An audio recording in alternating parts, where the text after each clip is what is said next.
Hi, we're here today to talk to you about A/B testing for organic publishing. So publishers who get their content out to social networks often get into the question of doing A/B testing and how do I know which headline or which image is going to do well. And Matt and I are going to talk about that today, and we want to talk about three specific things.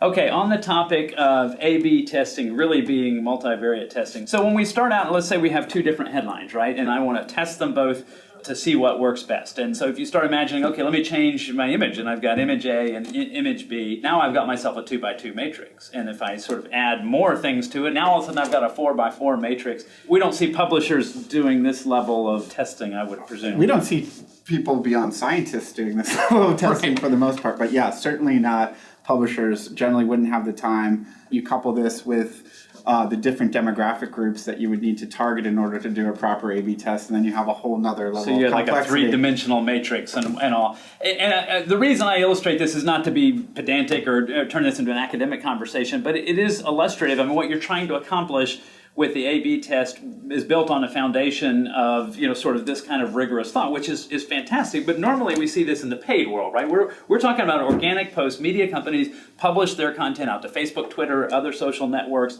and they don't pay to do that, right? They publish it for free. If you're publishing it for free, this whole level of rigor that you typically apply to paid campaigns, or if you want to go back to sort of the historic origins of this, it probably goes back to direct mail and even before that. Yeah, and I feel like I can tell you come from an engineering background because you've set up A/B tests with rigor, meaning like actually the appropriate way to do them. So you can see, in order to get results that actually make sense and that are meaningful, the level of effort that goes into it is quite beyond the amount of time that most people in the social media or organic world actually have to spend on this type of thing. Yeah, no, that is a great point. I mean, this kind of rigor comes at a cost. It comes at the cost of people and time and labor and thought. And the time you're spending doing this, you're not spending creating more posts and better posts. Yeah, I think people, they don't spend the time to look at, for the amount of money that I'm getting for the traffic that I'm driving to this actual page, how does that stack up against the amount of time that I'm actually spending to put together the appropriate test to figure out what the best headline is? Great point.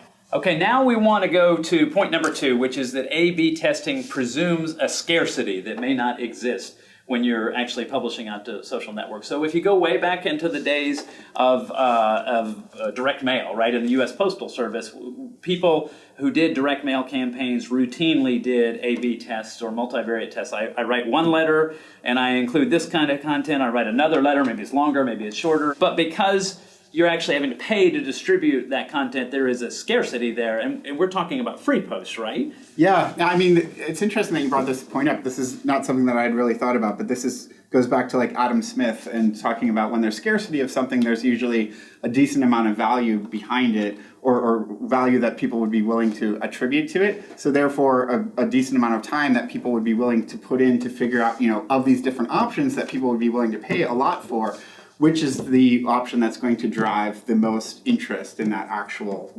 option or commodity or whatever else it is.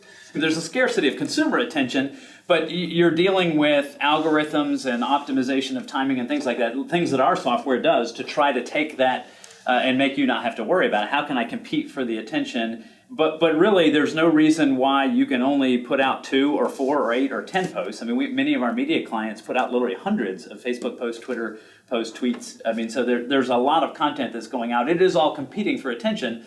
But rather than saying I'm going to do A or B, you could very easily say I'm going to do A and B, right? And that's going to lead us to our next topic when we're going to talk about post recycling. And so now that brings us to point number 3, which is we believe that post-recycling is really a better way to think about optimizing your social distribution rather than, say, A/B testing or multivariate testing. When we say post-recycling, what do we mean by that? So recycling posts would be reusing content that's already been published out to Facebook or Twitter. And obviously, if you're recycling content, you don't want to be recycling or reusing content that's been proven to already be of no interest to people. But you have that test already there of all the content that you've put out. You can see, and in the lifetime of a post, really within a day or two, pushing something back out again, people aren't going to become bored or upset or have a negative view of your publication. There's a lot of people who probably didn't see it the first time around. That's a great point. I remember one of our clients had a series of local TV stations, and they had a story that performed really well in Pittsburgh, and it was one of these heartwarming stories about a cat and its owner or something like that. They recycled that. The station in Tampa published it, and it did equally well. It turns out people in Tampa like heartwarming pet stories, just like people in Pittsburgh. Exactly, and that's like a perfect example of getting content that's engaging in front of an audience who hadn't seen it yet, and that's a great way to do that. Well, one final point I want to make here before we wrap up. You said, it's effectively impossible, or statistically almost impossible, to develop even audiences so that you can do a statistically valid test. There is one way to do it, and that is to create unpublished page posts and to do a paid test. But then you're actually having to pay to distribute your content, and again, that doesn't scale very well. Are you going to spend, even if you spend a small amount of money, $50 or $100 to do a test? If you do that hundreds of times, I mean, that money adds up, not to mention the time. That's a great point. I could see where you would want to perform the type of test you're talking about if it's branded content, where, an advertiser is putting a significant dollar amount behind the editorial.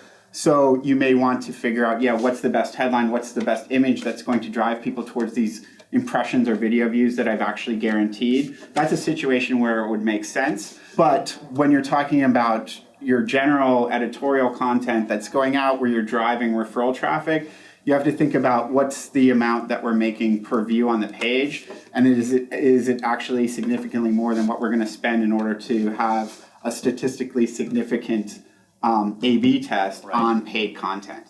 So that's it for us today. The 3 topics we talked about again. A/B testing is really more multivariate testing with all of the complexity and costs that comes along with that. It also presumes a degree of scarcity that may not exist in social posts. And that really, the better way to think about it is post recycling, whether that be recycling posts to the same page or, as we talked about, doing it to multiple pages. So we appreciate you joining us today, and tune in next time for Coffee Talk. Thanks.